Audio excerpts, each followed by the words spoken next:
На церемонии открытия заседания рабочей комиссии Арасвагийн дэд түвшний ажлын комиссийн хуралдааны нээлтийн үеэр холбооны болон Бурятийн тухай танилцуулга дүрсүүдийг танилцууллаа.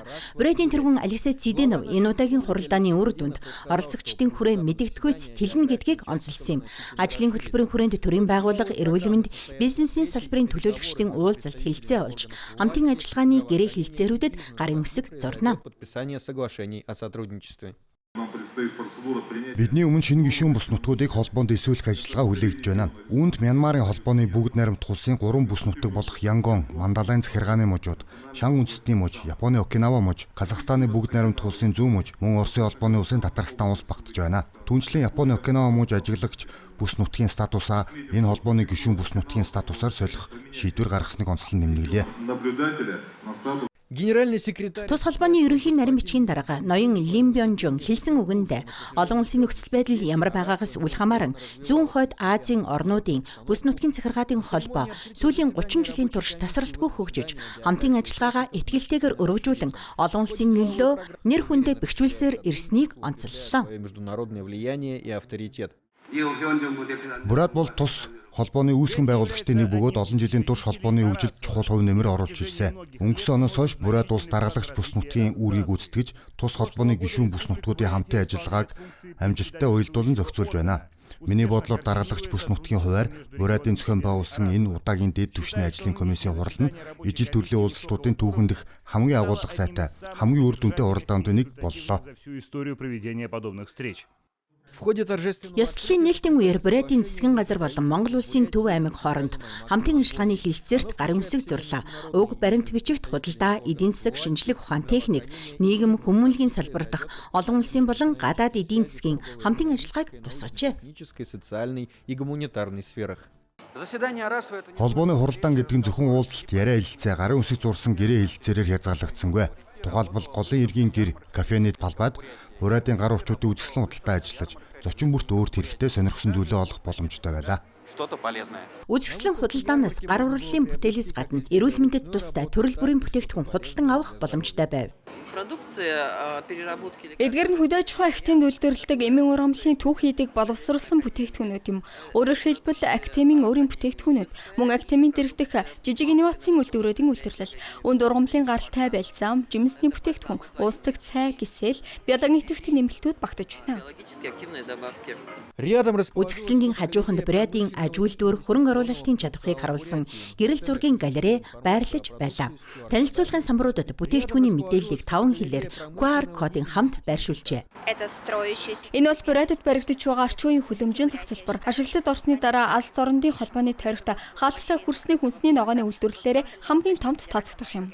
церемония открытия Холбооны ойн хуралдааны нээлтийн эслэл оролцогчдын хамтын гэрэл зургаар өндөрлөлөө. Андрей Слепнев, середина земли, Бурятия.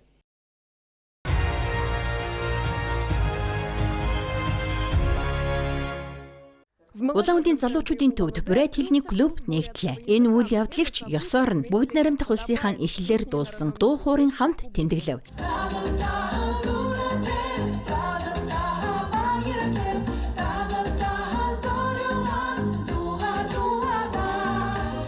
Энэс гадна шинээр байгуулагдсан төвд үн цэнтэй бэлэгч гардуулсан юм. Тухайлбал Бурят хэл сурахад зориулсан академик толь бичиг, лавлах болон арга зүйн материалуудыг бэлгэлжээ.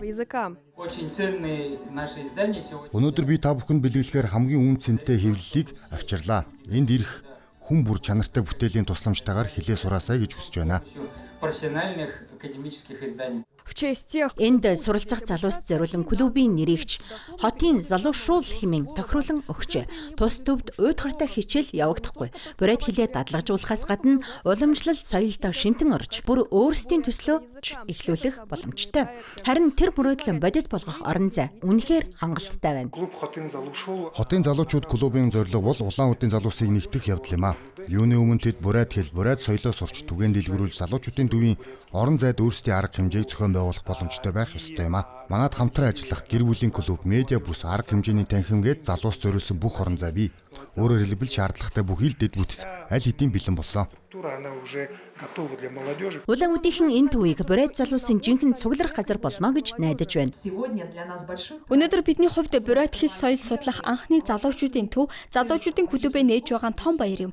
Энэ төвөөс залуусын сонирхлыг татах, бурайд хэлээр ярих нь өнөөдөр залуусын дунд мод болох үз төслүүдийг аль бол холноор хэрэгжүүлээсэ гэж хүсэж байна. Клуб бурайд хэлний багш нарт ч хэдийн сайхан сэтгэгдэл төрүүлж амжижээ. Тэдний зарим нь энд оюутнуудтайгаа хэрхэн цагийг үр бүтээлтэй өнгөрүүлэхээ хэдийн төлөвлөж эхэлсэн байна. Төв өөрөө үнэхээр сайхан сэтгэгдэл төрүүллээ. Энд яг л залуу насны ирч хүч, орчин үеийн үнгээс мэдрэгдэж байна. Өнөөдөр урагдсан ирсэн зочдын үзүүлбэр хэлсэн үг, өгсөн урам зориг нь үнэхээр сэтгэл хөдлөн байлаа.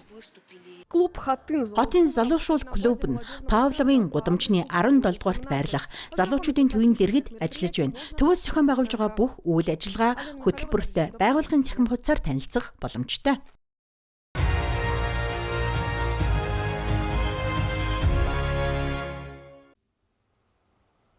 Дэлгэцэн дээр бэлэн макет танилцуулгууд харагдана. Читагийн техникумд ирээдүйн архитектор барилгачид төслөө хамгаалж байна. Оюутнууд бүс нутгийн хууль тогтоох хурлын бодит захиалгуудыг хэрэгжүүлж, хот тогтчлтын шин шийдлүүдийг санал болгожээ. Николай Новиченкийн хэлснээр ийм санаачлагууд нутаг дэвсгэрийн өөрөө удирдах тогтолцоог хөгжүүлэхэд нэн чухал ач холбогдолтой юм. Энэ хамтарсан ажил бидэнд маш их таалагдсан. Тиймээс энэ жил ч үргэлжлүүллээ. Энэ жил манайд оюутнуудын хийсэн 3 төсөл бий. Барилгын чиглэлийн оюутнууд ч архитектурын чиглэлийн оюутнууд ч оролцсон. Хамгийн гол нь миний бодлоор үүнд оюутнууд өөрсдөө оролцож байгаа явдал юм. Тэд зөвхөн өөрсдийн төслийн төлөө ажиллаа зогсохгүй, хотынхоо төлөө сайхан зүйл бүтээж байна. Төрийн захиалгатай ийм практик ажил нь аль хэдийн тогтсон уламжлал болжээ. Өнгөрсөн жил оюутнууд 5 сургуулийн төсөл хэрэгжүүлсний нэг нь Краснокаменск хотод байсан. Харин энэ хичээлийн жилч мөн ялгаагүй үргэлжилж байна. Энэ удаа хотын төвд байрлах хүн бүрийн мэдих пионерын ордон мөн Чеховын нэрэмжит номын сангийн төслүүд байна. Эдгээр захиалга өвөр байгалийн хязгаарын хууль тогтоох хурлаас манайд ирсэн. Бид хотын захиалга авч хамтран ажиллаж байгаа анхны тохиолдол биш юм. Өнгөрсөн оны 11-р сард оюутнууд даалгавраа авч өвлөн объект дээр ажиллажээ. Хөрсний шинжилгээ, талбайн хэмжилт, ирээдүйн мэргэжилтнүүдийн замлал яг ийм нухацтай дадлагаас эхэлж байна. Хамгийн том үндэрлэл нь тооцоолол дээр гарсан. Учир нь энэ цэцэрлэгт хүрээлэн нэлээд хууч юм. Түүнээс хэмжилт авч бодит хэмжээгээр нь зураг төсөл гаргах нэлээд хэцүү байсан. Манай төсөл бол Кроха цэцэрлэгт хүрээлэн тогтчуулах, мөн пионерын ордны фасадыг өөрчлөх ажил юм. Ер нь төсөл нэг талаар хэцүү, нөгөө талаар амар байсан. Учир нь биднээс архитектурын онцгой төвхтэй шийдэл шаардаагүй. Маш нарийн тооцоож хэлээгүй. Ихэнхдээ бид захиалагчийн тавьсан шаардлагыг хэрэгжүүлэхэд төвлөрсөн.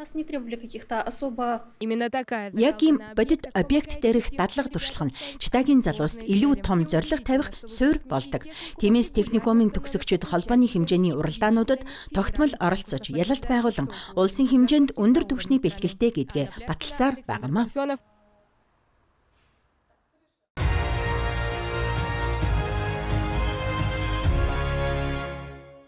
Сербийн бүгд найрамдах улсын соёлын нийслэл Ниш хотод болсон ах トゥ хотуудын олон улсын форумд халимгийн төлөөлөгчид оролцлоо.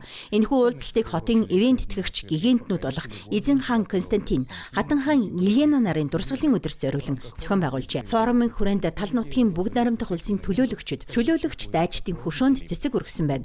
Олон улсын хамтын ажиллагааны асуудал арга хилцүүлгийн үеэр Эльстэй хотын захиргааны орлогч дарга Дмитрий Довгополов халимгийн аялал жуулчлал соёлын чадварын талаар дэлгэрэнгүй илтгэл тавьж видео танилцуулга үзүүлжээ. Харин Ниш хотын аялал жуулчлалын газрын дарга Горан Милославович халимгийн хамт олонтой туршлага солилцох шууд сувгийг бий болгох сонирхолтой байгаагаа илэрхийлжээ. Мөн Нишийн митрополит Арсенитэй хийсэн уулзалт онцгой анхаарал татсан байна. Тэрэнд Эльстэй хотод Христ аврагчийн дүр үзэгдсэн үйл явдал зориулсан хөргийг гардуулжээ. Тэрээр энэ оны 9-р сард Эльстэй хотод болох уг онцгой үйл явдал зориулсан баярт оролцоход бэлэн байгаагаа илэрхийлсэн байна. Холбооны талаарх ярилцлагын үеэр Сербийн тал халимгийн эрдэмтдийн хийсэн судалгааг онцгойлон сонирхжээ.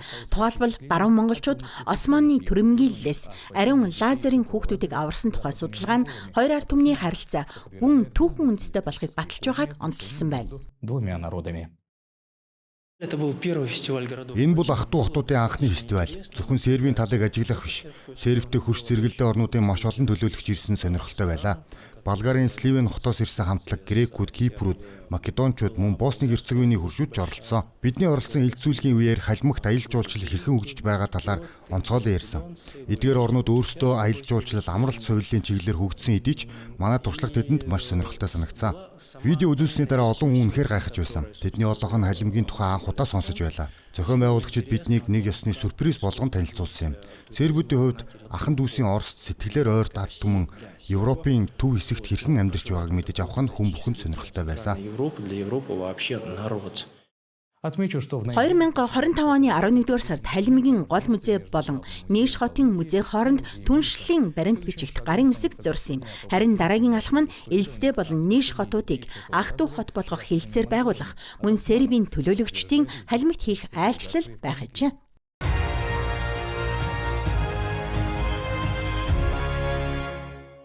Өөрийн туршлагаас хэлэхэд Исих баярыг хөгжилтэй 5 тухтай өнгөрүүлнэ гэдэг өөрөө бас ч амаргүй даалгавар. Ялангуяа энэ баярт анх удаа оролцож байгаа бол бүрч хэцүү. Гэхдээ энэ бол гайхах зүйл биш.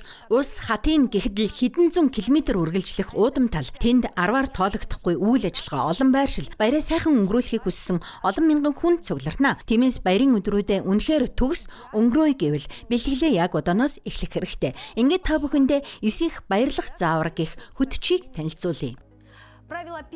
Нэгдүгээр дүрм хүнийг хувцаар ногтдог. Хэрв та Исихийн уур амьсгалд бүрэн уусахыг хүсэж байвал үндэсний хувцас зайлшгүй хэрэгтэй. Эмэгтэйчүүдийн халаад айн, цайвар өнгийн хөнгөн агаар сайн нэвтрүүлдэг даавар хийгдсэн байх нь тохиромжтой. Харин эрчүүдэд бүстэй, сул чөлөөтэй цамц илүү зохино. Мөн сахиус хамгаалах зүйлсээ бүү мартаарай. Үндэсний гоёл чимэглэл муу ёрын сүнснээс хамгаалж, адууны сүүлэн дэвэр дэй биер нь халуунаар шумуулаас аварна. Гэхдээ хамгийн чухал нь эвтэйхэн гутал. Учир нь энэ баяраар хөлөө эргэтэл алхдаг юм. Ер нь Исих гэдэг бол юуны өмнө гэр бүл, найз нөхдөдөө цэвэр агаарт цуглах сайхан боломж. Тиймээс хоёр дахь дүрм энэтэй холбоотой. Элбэг дэлбэг ширээ, цагаан эдийн баяр дээр дайлуулж цайлах нь уламжлал. Тиймээс таны баярын асаагсанд ариун ундаа болох кмиз, эсвэл бирлах, гэрийн борцог, шансан бах, саламат заавал байх ёстой. Гэхдээ санаарай, хоол хүнс нарны элчинд маш хурдан мууддаг. Тиймээс дулаан барьдаг ууд хөргөөртэй цүнх авч явхаа бүү мартаарай. Бас нэгэн чухал зүйл бий. Бараг хамгийн түрүүнд хэлэх зүйлч гэж хэлж болно. Цаг агарын мэдээг заавал шалгах хэрэгтэй. Ингээд 3 дахь дүрм практик байдал. Якутийн зүн үнэхээр хуримтгай. Жишээ нь би өнгөрсөн жил өглөөний ариусгах ёслолд яаж оролцож байснаа, оройн хөтөлбөрөө яаж өндөрлснөө сайн сандаг, өлссөн, даарсан, бас духан дээрээ үсний ширхэгний уул мөрөөр борлсон байдалтай үлдсэн. Тиймээс таны авч явах зүйлсийн дунд заавал нарны тос, малгай, шумалын эсрэг хэрэгсэл байх ёстой. Харин шөнөөр хонхоор бол дулаан хувцас хүнжилж бас хэрэг болно.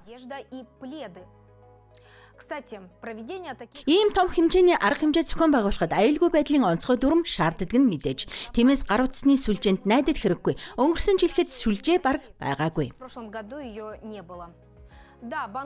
Тийм ээ. Талбай дээр банкны карт, ажиллагч гэлээ дөрөвдөх буюу сүүлийн дүрм бол ямар ч тохиолдолд бэлэн байх. Иймээс бэлэн мөнгө авч явахад илүүдэхгүй. Мөн буцах, унаага урдчлан зохицуулах хэрэгтэй. Өнгөрсөн жил ус хатинаас гарах үед ямар их төвжрэл, замын бөөгдөрл үүссэнийг бид санаж байгаа шүү дээ. Хамгийн гол нь сайхан сэтгэл нээлттэй байх хэрэгтэй. Исих хүн бүрийг бүтэн жилийн эрч хүчээр цэнгэлдэг баяр юм. Зуныг зөв ухтацгаая. Баяраа сайхан өнгөрүүлээрэй.